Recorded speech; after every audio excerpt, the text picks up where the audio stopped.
사랑하는 성도 여러분, 안녕하세요. 오늘도 우리 디모데전서 여행을 통해 오랜만이죠. 우리 교회가 든든하게 세워져가는 귀한 역사가 일어나길, 이 여행 가운데 그런 은혜가 우리에게 공유되길 주님의 이름으로 축원드립니다. 우리 근 여러 행사들 때문에 한 달 만에 다시 우리 성경 여행을 떠나는 것 같은데요. 그럼에도 우리 어제 4장 한번 나눴잖아요. 우리 어제 4장의 내용을 함께 좀 기억해보고 또 가도록 하겠습니다. 4장부터 우리 이제 디모데 전서의 후반부, 그렇죠? 우리 이제 실질적인 어떤 권면이라고 할 수 있는데요. 4장은 경건의 훈련과 본이 되는 삶에 대해서 우리 바울이 사랑하는 영적 아들인 디모데 목사에게 직접 권면해주는 내용들입니다. 세 가지를 함께 나눴죠. 첫 번째, 미혹의 시대 진리를 구별하라 라고 분명하게 바울은 디모데에게 이야기합니다. 이 당시 이 에베소 교회 지역은 영지주의라고 하는 아주 강력한 이단에 의해서 공격을 받았어요. 특별히 이 영지주의는 두 가지 극단적인 모습으로 나타나는데, 이들은 영이 중요하지 육은 그렇게 중요하지 않다, 신앙에 있어서라고 여겼기 때문에 한쪽에서는 이 육이 필요 없다, 영만 깨끗하고 어떤 이 구원의 어떤 진리, 그 지혜, 신비로운 지혜만 깨달으면 된다고 여겨서 한쪽에선 믿음을 가지고 있음에도 불구하고 굉장히 쾌락주의로 빠지는 자들이 있었습니다. 근데 여기서는 그렇게 큰 문제가 되지 않았던 것 같아요. 근데 진짜 문제는 다른 한쪽 극단적인 모습으로 아주 극도의 금욕주의로 나아가는 자들이 이 에베소 교회에 있었던 것 같습니다. 그리고 이들이 뭐라고 주장했냐면, 우리가 예수를 믿으면 더 이상 결혼도 필요 없고 음식 규정도 굉장히 까다롭게 지켜야 된다 라고 주장을 했던 것 같아요. 그러니까 그러한 이 이단적인 분위기들이 이 에베소 교회 안에 팽배했던 것이죠. 그때 바울은 이렇게 이야기하는 거예요. 하나님이 지으신 모든 것이 선하니 감사함으로 받으면 버릴 게 없다 라고 이야기하는 겁니다. 이 말은 무엇이냐? 성과 속을 억지로 구분해내지 말라는 거예요. 우리 기독교에서는 그런 이분법이 없다는 겁니다. 하나님이 만드신 건 모든 것이 선하기 때문에 어떤 건 거룩하고 어떤 건 부정하다 이런 게 아니라, 우리가 균형 잡힌 신앙을 가지고 성과 속을 굳이 나누지 말고 우리의 일상이 기도와 말씀으로 하나님과 연결될 수 있어야 한다 라는 것들을 먼저 짚어줘라. 이게 첫 번째 바울의 권면이었습니다.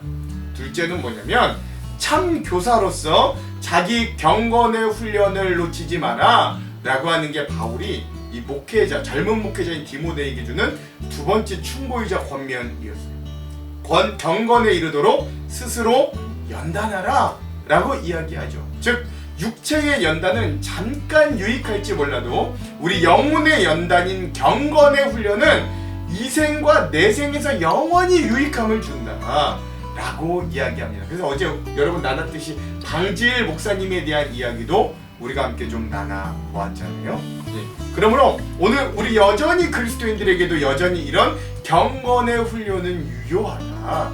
스스로의 삶에서, 일상의 삶에서 기도와 말씀으로 하나님과 가까이 하려고 하는 훈련은 여전히 우리에게 필요하다 라는 것들도 우리가 좀 함께 알았으면 좋겠고요. 마지막 세 번째, 그러므로 바울은 이 디모데 목사님에게 삶으로 설교해라, 즉 본이 되는 영향력 있는 신앙을 가져라 라고 이야기합니다. 유명한 말씀이죠. 네 연수가 어리다고 업신여기지 말게 하라. 즉, 나이가 어리다고 무시받지 말고 말과 행동과 사랑과 믿음과 정결을 통해서 너의 성품을 통해 너의 믿음이 드러나게 하라. 즉, 삶으로 설교해라. 입으로만 설교하는 자가 아니라 너의 성품, 드러나는 삶을 통해 설교하는 목회자가 되라, 영적 리더자가 되라 라고 이야기했던 게 우리 디모데전서 4장의 내용이었고, 오늘 우리도 삶으로 우리의 믿음을 드러낼 수 있어야 된다. 이런 것까지 함께 나눴던 게 우리 지난 시간 디모데전서 4장의 내용이었습니다. 자, 오늘은 거기에 이어서 디모데전서 5-1의 시간입니다. 우리 5장을 다 보진 않고요. 5장의 전반부를 함께 볼 건데요. 그래서 오늘 디모데전서 5-1은요. 경건한 삶과 목회적인 권면 두 번째 시간이고요. 분량은 5장의 전반부인 1절에서 16절까지 우리 함께 보도록 하겠습니다. 제목을 짓자면 관계 속에서 검증되는 참된 신앙 공동체 첫 번째라고 할 수 있겠습니다. 그러니까 여기서 중요한 건 이제 교회 안에서 관계를 어떻게 우리가 보고 나아갈 것인가 굉장히 중요하게 나와볼 거예요. 자, 그러면 오늘 우리가 5장의 전반부를 좀 본격적으로 보기 전에 두 가지 맥을 한번 짚고 갔으면 좋겠습니다. 자, 첫 번째 맥 이거예요. 오늘 이 디모데전서 5장 전반부의 말씀을 통해서 교회 공동체가 그 구성원들을 대하는 시선과 태도가 어때야 되는지를 한번 좀 깊이 묵상하는 시간이 되었으면 좋겠습니다. 두 번째, 우리 교회 공동체는 우리 믿음을 실제적인 돌봄과 책임으로 나타내고 있는가? 오늘 이 5장 전반부의 말씀을 통해 우리 스스로를 점검해보는 그런 시간도 좀 되어봤으면 좋겠습니다. 자, 이런 두 가지 맥을 짚으면서 오늘 디모데전서 5장 전반부의 내용을 함께 좀 나눌 거고요. 오늘 핵심 구절을 먼저 함께 좀 나누고 갔으면 좋겠습니다. 우리 디모데전서 5장 전반부의 핵심 구절은 세 군데입니다. 1절에서 2절, 8절, 16절입니다. 먼저 1절에서 2절. 늙은이를 꾸짖지 말고 권하되 아버지에게 하듯하며 젊은이에게는 형제에게 하듯하고 늙은 여자에게는 어머니에게 하듯하며 젊은 여자에게는 온전히 깨끗함으로 자매에게 하듯 하라. 8절. 누구든지 자기 친족 특히 자기 가족을 돌보지 아니하면 믿음을 배반하는 자요 불신자보다 더 악한 자니라. 16절. 만일 믿는 여자에게 과부 친척이 있거든 자기가 도와주고 교회가 짐지지 않게 하라. 이는 참 과부를 도와주게 하려 함이라. 아멘. 그렇습니다.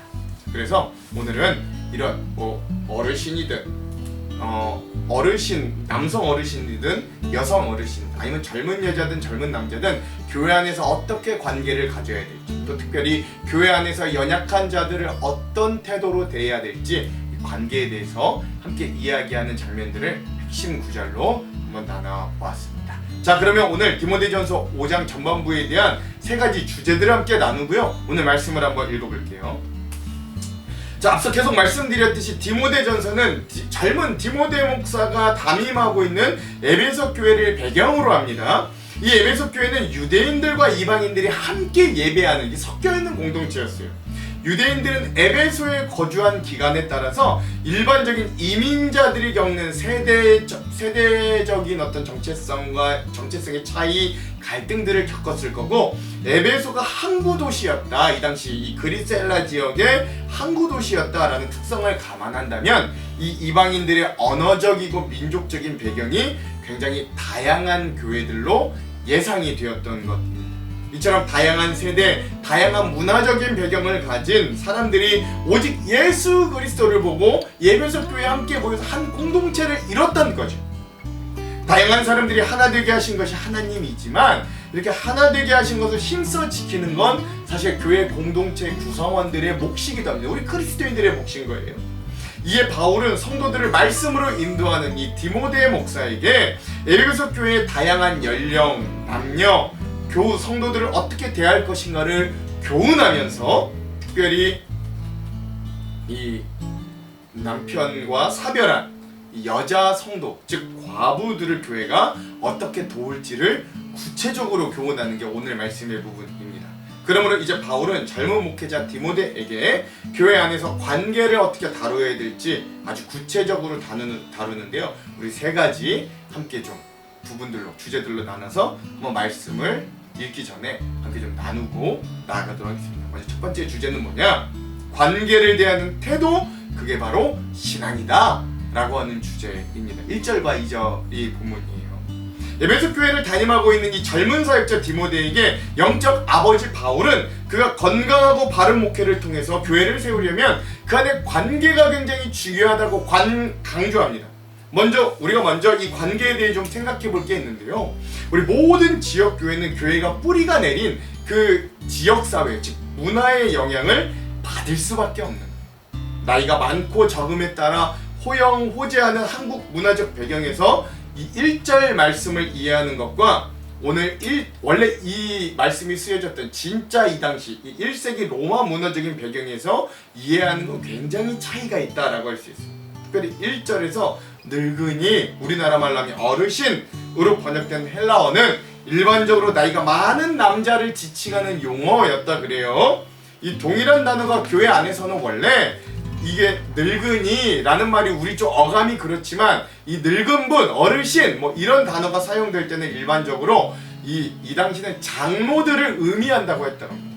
그러나 여기 1절에 사용된 늙은이라고 하는 말은 전체 문맥상으로 장로 뭐라는 의미보다는 교회 안에서 나이가 많은 남자 성도들을 의미한다고 보는 게 맞아요. 그러니까 로마 제국은 정교한 법과 또 군대 조직 문화로 운영되던 나라였잖아요. 그래서 조직 문화가 굉장히 강한 나라였습니다. 그래서 이런 게 이 로마가 다스리는 곳곳마다 이런 문화와 흐름들이 이런 의식들이 좀 흐르고 있을 건데요. 그래서 이 로마 시대에는 나이보다는 사회적인 지위와 맡고 있는 역할에 따라 수직적인 관계가 형성되기 쉬웠다. 에베소도 마찬가지였다라고 할 수 있는. 그러니까 나이가 중요한 게 아니라 사회적인 지위가 오히려 더 중요했다라는 게 이 에베소 교회가 있던 이 당시 문화였다. 그러므로 에베소 교회 안에서 나이가 많은 남성 성도들에게 아버지에게 하듯 하라 라고 하는 바울의 교훈은 예수 그리스도로 시작된 교회가 연륜보다 오히려 사회적인 지위만을 중요시하던 이 에베소 당시의 상황에서 굉장히 차별되는 관계로 나아가는, 즉 연장자를 우대해 줄 수 있는 굉장히 그런 선언이다 라고 할 수 있다는 거예요. 1절 늙은이를 꾸짖지 말고 권하되 아버지에게 하듯 하며 젊은이에게는 형제에게 하듯 하고. 아멘. 그렇죠.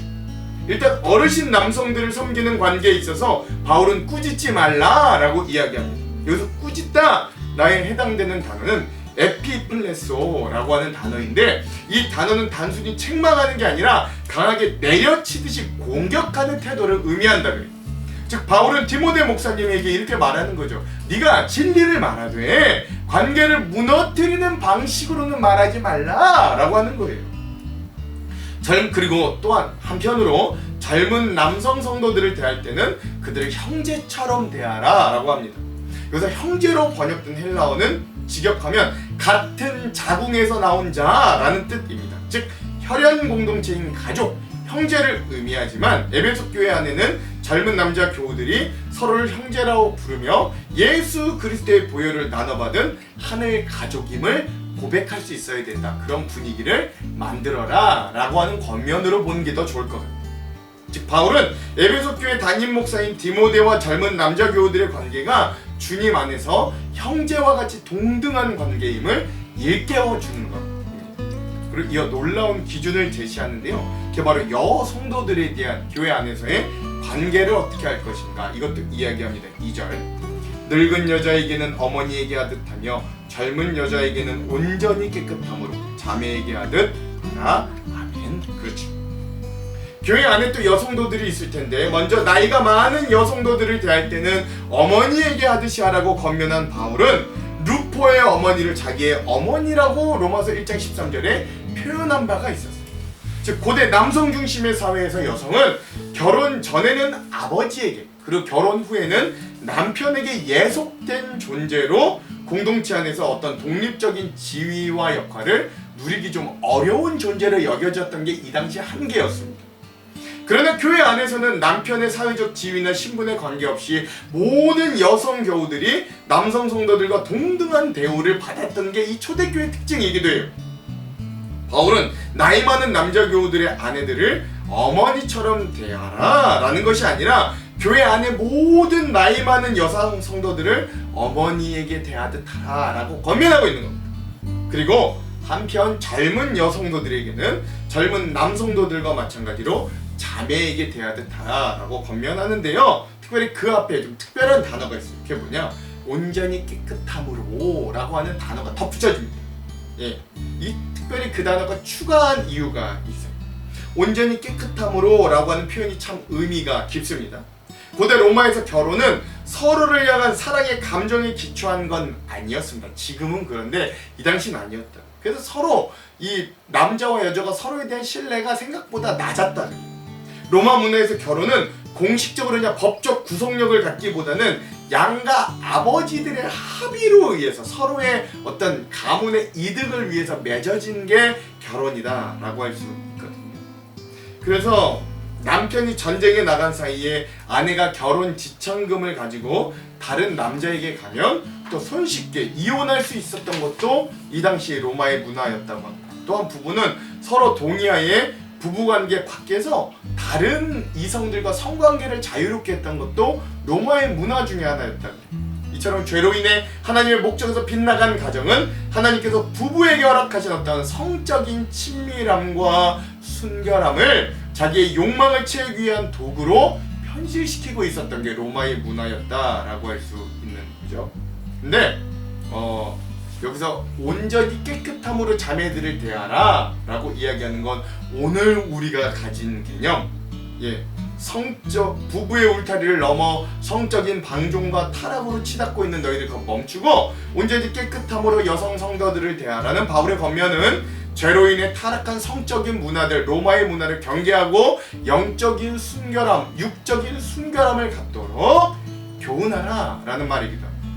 즉 노년 남성은 아버지처럼, 젊은 남성은 형제처럼, 어르신 여성도들, 그쵸? 노년의 여성도들은 어머니처럼, 젊은 여성은 자매처럼. 그런데 온전히 깨끗함으로 대하는 것이 교회 공동체 안에서의 관계에 굉장히 중요한 포인트라는 걸 알 수 있는 거죠.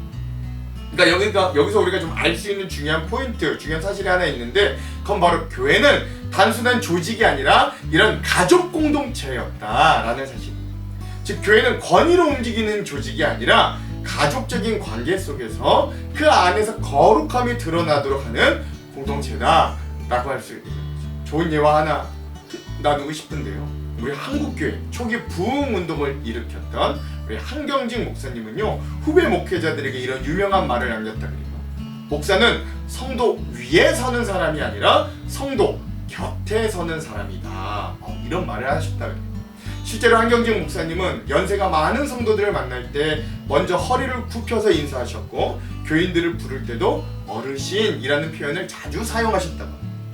영락교회 초창기 교인들의 증언에 따르면 이 한경직 목사님은 교인들을 꾸짖기보다는 함께 울고 기도하는 목회를 추구하셨대요. 그래서 교인들은 그 목사님을 두려워하기보다는 존경해 드렸다고. 권위는 이렇게 강압에서 나오는 게 아니라 사랑에서 나온다는 사실을 보여주는 아주 관계에 대한 좋은 예화이기도 한 거예요.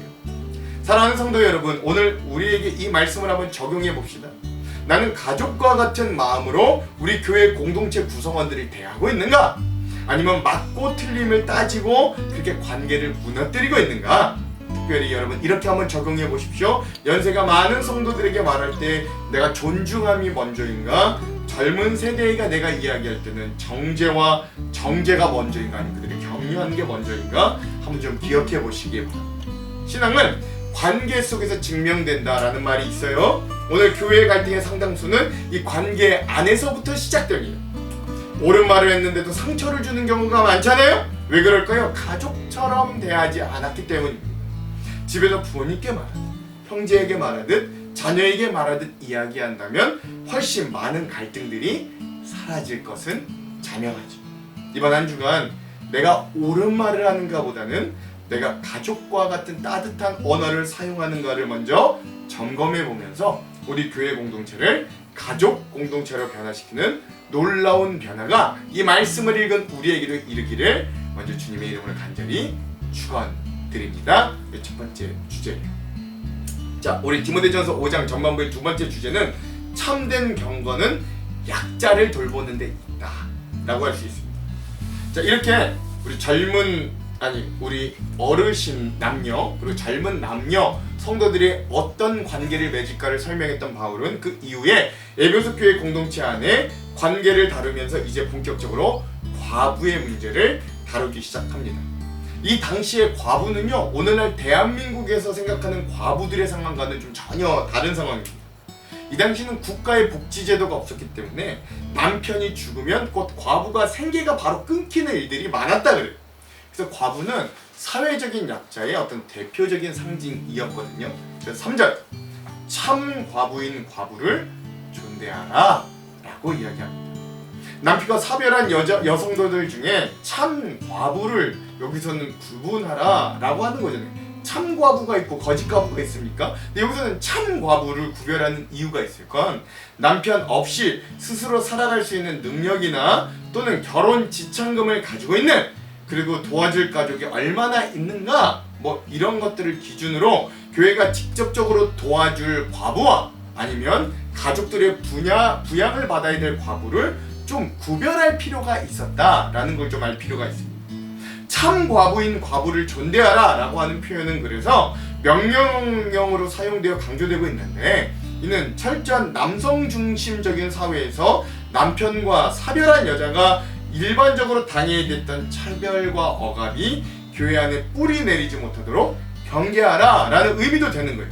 특별히 여기서 그 참 과부인 과부를 존대하라, 공경하라 라고 하는 단어는 헬라어 티마오 라고 하는 단어라고 합니다. 단순히 존경하라라는 뜻이 아니라 실질적으로 돌보고 지원을 아끼지 말라라는 의미예요. 이 당시 로마 시대에는요, 여러분 뭐 잘 아실 수도 있는데 여성들은 결혼 지참금 제도가 있었습니다. 이 지참금은 여성들의 복지 차원이라고 보셔도 되는 거예요. 그래서 결혼 지참금은 남편과 사별한 여성, 과부들에게 어떤 경제적인 보호 장치가 되었습니다. 신부는 친정아버지가 이렇게 준비한 지참금을 가지고 결혼을 했고요. 이것은 결혼이 법적 구성의 어떤 한 요소이기도 했습니다. 안타깝게도 결혼 생활 중에 남편이 먼저 사망할 당시에 그 지참금을 관리하는 사람이 이 과부를 돌봐줘야 되는 의무가 법적으로 있었다는 거죠. 이때 미망인에게는 두 가지 선택지가 있어요. 자기 아들이 있는 경우는 자기 그 지참금을 아들에게 주어서 아들이 자기를 부양하게 하는 방법이 있었고요. 두 번째는 그렇게가 여의치 않을 때 그 지참금을 가지고 다시 자기의 친정 아버지에게로 돌아가서 그 아버지의 돌봄을 받는 경우들도 있었다고 합니다.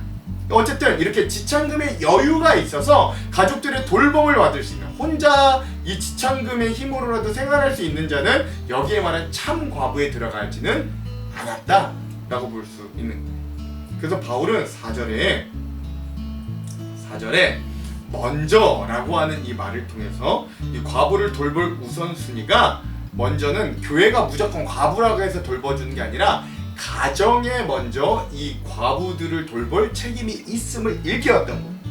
과부가 된 여인을 돌볼 1차적인 책임이 그의 가족, 즉 자녀이든 친정집이든 형제이든 친지든 여기에 있다는 걸 바울은 먼저 이야기하고 있다는 거죠.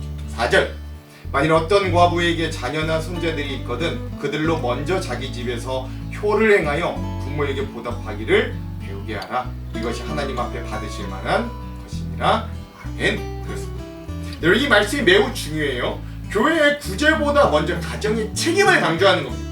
바울은 교회가 과부들을 돌보는 사역을 할 때 가정의 우선순위를 먼저 명확하게 합니다. 교회가 돕는 것보다도 그 가족들이 먼저 돌볼 수 있으면 돌보는 게 우선이라는 거예요. 당연한 거죠. 그렇지 않았나 봐요. 자녀나 손자들이 부모를 돌보는 건 아주 마땅한 의무이고 이를 외면하는 건 믿음을 배반한 자라고까지 경고하는 거예요. 이는 신앙의 본질이 화려한 교회 봉사에만 있는 게 아니라 자기의 가족들을 돌보아야 되는 구체적인 실천에서부터 먼저 증명돼야 됨을 우리에게 알려주는 대목이라고도 할 수 있겠죠. 그러나 문제는 그 누구도 돌봐줄 수 없는 참 과부들에게 있었습니다. 그래서 교회가 그들을 존대하고 생계를 도와주도록 바울이 여기에서 그래서 그렇게 명령한 거다라고 할 수 있습니다. 그러나 바울은 그런 과부들에게도 신앙의 도를 지킬 걸 이렇게 엄히 명합니다. 그리고 5절에서부터 7절의 말씀, 참 과부로서 외로운 자는 하나님께 소망을 두어 주야로 항상 간구와 기도를 하거니와 향락을 좋아하는 자는 살았으나 죽었느니라. 내가 또한 이것을 명하여 그들로 책망받을 것이 없게 하라. 아멘. 그렇습니다. 그러니까 진짜 참 과부, 아무 도움을 받을 수 없는 이 참 과부는 자기를 돌봐줄 가정이 없는 외로운 인생이었기 때문에 그래서 더욱 하나님께 소망을 두고 주야로 기도하는 삶을 살아야 됐던 거예요. 5절의 외로운이라고 번역된 헬라어는 하나, 혼자라는 뜻으로 곁에 도울 사람이 전혀 없는 상태를 묘사한다라고 할 수 있죠. 이 당시에 에베소에서는 정서적인 고립과 경제적인 위기 상황으로 인해 하나님을 더욱 의지하는 과부들이 있었던가 하면 그리스도인임에도 불구하고 과부가 되었더니 남편과 사별하였더니 오히려 수많은 다른 남자들에게 몸을 팔아가며 쾌락으로 자기의 삶을 영위하는 과부들도 적지 않았던 것 같습니다. 그래서 바울이 말하는 거예요. 너희들 과부가 됐다고 너희들 육체를 팔아 육체의 쾌락으로 너희 그것들로 너희들의 삶을 영위하려고 하지 말고 그런 자들은 오히려 살았다고 하는 죽은 자들과 마찬가지다 라고 선포하는 거죠. 우리가 마주한 고난은 우리가 죄를 짓는 것을 정당할 이유가 될 수 없다는 걸 말해주는 거죠. 예. 그래서 우리는 뭐 스트레스를 받거나 힘든 상황을 마주했을 때 하나님을 의지하기보다는 하나님을 외면하고 오히려 즐거움을 찾는 현실을 도피하는 것에 우리가 더 가까이 가는 게 우리의 어떤 본능일지도 몰라요. 그런 과부들도 있었던 것 같아요. 그러므로 아무리 큰 아픔을 당한 과부라고 할지라도 그 아픔 속에서도 더 하나님을 의지할 믿음의 애씀이 필요하다. 바울은 이것도 잊지 말라는 거예요. 그리고 8절에 바울은 다시 한번 이렇게 매우 강하게 이렇게 다시 한번 강조합니다. 누구든지 자기 친족 특히 자기 가족을 돌보지 아니하면 믿음을 배반한 자요 불신자보다 더 악한 자니라. 아멘. 그렇죠. 남편과 사별한 어려운 상황으로 인해 죄의 유혹 앞에서 약해진 이 과부들을 돕는 건 공동체의 역할임을 다시 한번 강조해 주는 거예요. 믿음을 배반한 자여 불신자보다 더 악한 자다라고 하는 표현을 통해 위기에 처한 자기 가족 친지들을 돌보지 않고 죄의 길을 가도록 방치하는 건 하나님을 믿는다고 하면서도 믿음대로 살지 않는 사람이고 그와 같은 행동은 하나님을 믿지 않는 사람보다 더 사악하다라고까지 이야기하는 거예요. 즉 우리 그리스도인들의 믿음은 예배당 안에서만 증명되는 게 아니라 그들이 그 가족들을 대하는 태도 또 우리 영적인 가족인 교회 안에서 어려움에 처한 자들을 우리가 어떻게 대하고 어떤 처신을 하고 있는가에 통해 우리가 그리스도인으로서 참되게 증명된다라는 걸 기억해라. 이게 오늘 에베소 5장 전반부의 두 번째 주제임을 우리 알았으면 좋겠습니다. 자, 마지막 세 번째 주제 공동체 안에서의 선한 행실과 지혜로운 질서를 세워가라. 이게 세 번째 주제입니다. 이렇게 바울은 교회의 구제를 받을 과부의 자격들을 이제 구체적으로 설명해 나아가요. 여기서 중요한 건 교회의 도움을 받을 수 있는 과부의 조건에 대한 단순한 어떤 행정적인 규정을 말하는 게 중요한 게 아닙니다. 그 포인트가 아니에요. 바울은 교회가 누구를 우선적으로 돌봐야 되는지를 가르쳐주고 있는 거죠. 말씀들에 나와 있는 규정들을 정리하면 그러니까 교회에서 도움받을 만한 이 과부의 조건들을 이렇습니다. 첫 번째, 그 과부는 일단 60세 이상이어야 되고, 두 번째, 신앙의 경력이 검증된 사람이어야 되고, 셋째, 그가 기존에 선행의 열매가 있는 사람들이다 라고 바울은 이 세 가지 조건들을 언급합니다. 이는 구원이 행위로 결정된다라는 뜻이 아니에요. 교회의 자원은 굉장히 제한돼 있잖아요. 교회는 이득을 만들어내는 데는 아니니까 이 자원을 가장 필요한 것에 적절한 대상에게 사용하라는 어떤 구체적인 원칙을 제시해주고 있는 거죠. 특별히 여러분 그 조건 중에 10절이 매우 인상적인데요. 10절 한번 읽겠습니다. 선한 행실의 증거가 있어 혹은 자녀를 양육하며 혹은 나그네를 대접하며 혹은 성도들의 발을 씻으며 혹은 환난당한 자를 구제하며 혹은 모든 선한 일을 행한 자라야 할 것이요. 아멘. 그렇죠. 바울은 에베소 교회 공동체 안에서 돌봄을 받을 수 있는 이 과부의 조건 중에 이 10절에서 뭐라 그래요? 자녀를 양육해받고 나그네를 대접해받고 성도들의 발을 씻겨받고 환난당한 자를 도와주고 살아온 이 이력을 가진 사람이 교회의 도움을 받을 만한 자격을 가진 과부다 라고 이야기하고 있다는 거예요. 즉 하나님은 화려한 어떤 업적보다 그가 그리스도인으로서 평생 섬기는 삶을 기억해 주신다는 걸 의미하는 것이기도 하죠. 교회는 단순한 예배 공동체가 아니라 이렇게 서로를 책임질 수 있는 공동체가 되어야 됩니다. 내가 어렵지 않을 때 이렇게 다른 어려운 자들을 선행으로 돌본 자가 자기가 어려울 때 교회 공동체의 돌봄도 받을 수 있다는 거예요. 이는 교회의 자원이 방만하게 사용되지 않도록 거룩한 질서를 세우고 교회 공동체 자원이 정말 필요한 곳에 흘려보내도록 하는 어떤 구체적인 기준이 되기도 하는 거예요. 그리고 바울은 오늘 본문의 마지막 16절에 이렇게 말하기도 해요. 만일 믿는 여자에게 과부 친척이 있거든 자기가 도와주고 교회가 짐지지 않게 하라. 이는 참 과부를 도와주게 하려 함이라. 아멘. 그렇습니다. 하나님께서 우리가 살면서 마주하는 어려운 상황들을 혼자 해결하게 하지 않고 도움을 받을 수 있도록 우리의 가정과 가족과 교회라는 공동체를 허락해 주셨어요. 하나님의 아버지로 부르는 모든 믿음의 사람들은 하나님께서 가정을 돌보시고 채우시는 은혜에 따라 어려움을 겪는 가정들을 돌봐줄 수가 있어야 되고, 하나님 안에서 형제 자매된 지체들의 삶을 돌봐줄 수 있어야 됩니다.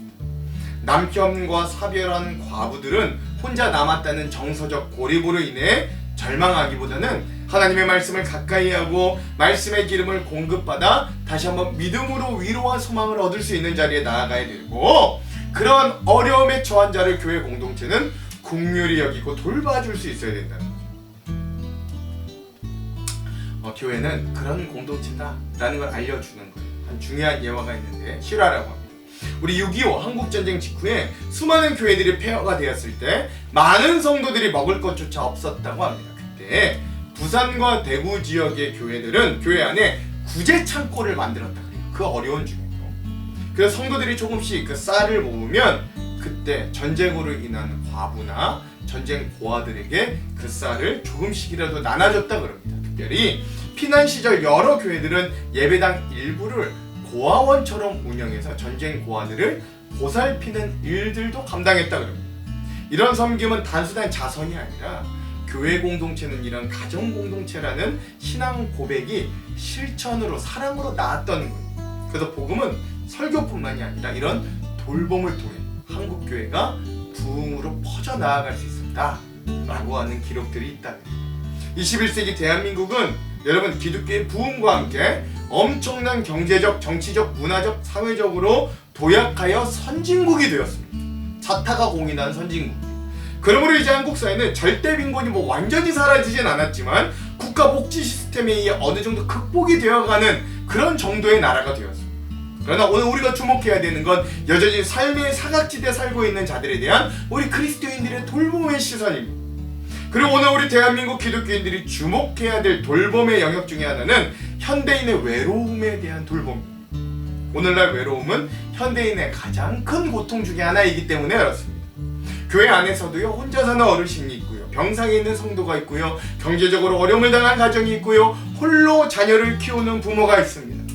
우린 너무 쉽게 교회에서 알아서 하겠지, 교역자들이 하겠지, 충직자들이 알아서 하겠지 라고 그런 우리의 책임들을 방만히 여길 때가 있어요. 그러나 오늘 바울은 말하는 거예요. 분명히 말합니다. 교회는 누군가가 하는 게 아니라 바로 우리가 하는 거라는 거예요. 그 돌봄. 한 통의 전화, 한 번의 방문, 작은 반찬통 하나, 짧은 기도 한마디가 누군가에게는 하나님의 사랑을 전달하는 그 매개체가 될 수 있는 거죠. 오늘 우리가 함께 읽을 디모데전서 5장의 상반부는 결국 우리에게 이렇게 도전하는 거예요. 교회는 조직이 아니라 가정 공동체라는 거예요. 그래서 우리는 가족처럼 말하고 가정처럼 돌보고 가족처럼 책임질 때 우리의 교회의 복음이 가장 아름답게 드러난다, 증명된다 라고 말입니다. 오늘 말씀을 통해 오늘 우리가 이렇게 참된 가정과 같은 교회 공동체를 만들어가고 있는가? 오늘 나의 시선은 가장 약하고 연약한 자들을 향해 있는가를 점검해보는 우리 귀한 디모데전서 5장 전반부의 말씀 시간이 되길 주님의 이름으로 축원드립니다. 기도할게요. 하나님, 오늘 이 말씀을 통해 우리 교회 공동체가 어떤 공동체인가를 깊이 묵상하기를 원합니다. 우리 안에 있는 연약한 자들에 대한 시각과 돌봄이, 태도가 달라지는 역사가 있기를 원합니다. 이 말씀 가운데 우리의 눈과 마음을 열어 주시옵소서. 예수님 이름으로 기도합니다. 아멘. 그럼 사랑하는 성도 여러분, 우리 디모데전서 5장 상반부를 읽을 때 주님의 말씀으로 승리하는 하루 되기를 원합니다. 사랑하고 축복합니다. 화이팅! 제5장 늙은이를 꾸짖지 말고 권하되 아버지에게 하듯하며 젊은이에게는 형제에게 하듯하고 늙은 여자에게는 어머니에게 하듯하며 젊은 여자에게는 온전히 깨끗함으로 자매에게 하듯하라. 참 과부인 과부를 존대하라. 만일 어떤 과부에게 자녀나 손자들이 있거든 그들로 먼저 자기 집에서 효를 행하여 부모에게 보답하기를 배우게 하라. 이것이 하나님 앞에 받으실 만한 것이니라. 참 과부로서 외로운 자는 하나님께 소망을 두어 주야로 항상 간구와 기도를 하거니와 향락을 좋아하는 자는 살았으나 죽었느니라. 내가 또한 이것을 명하여 그들로 책망받을 것이 없게 하라. 누구든지 자기 친족, 특히 자기 가족을 돌보지 아니하면 믿음을 배반한 자요 불신자보다 더 악한 자니라. 과부로 명부에 올릴 자는 나이가 60이 덜 되지 아니하고 한 남편의 아내였던 자로서 선한 행실의 증거가 있어 혹은 자녀를 양육하며 혹은 나그네를 대접하며 혹은 성도들의 발을 씻으며 혹은 환난당한 자들을 구제하며 혹은 모든 선한 일을 행한 자라야 할 것이요 젊은 과부는 올리지 말지니 이는 정욕으로 그리스도를 배반할 때 시집 가고자 함이니 처음 믿음을 저버렸으므로 정죄를 받느니라. 또 그들은 게으름을 익혀 집집으로 돌아다니고 게으를 뿐 아니라 쓸데없는 말을 하며 일을 만들며 마땅히 아니할 말을 하나니 그러므로 젊은이는 시집가서 아이를 낳고 집을 다스리고 대적에게 비방할 기회를 조금도 주지 말기를 원하노라. 이미 사탄에게 돌아간 자들도 있도다. 만일 믿는 여자에게 과부 친척이 있거든 자기가 도와주고 교회가 짐지지 않게 하라. 이는 참 과부를 도와주게 하려 함이라.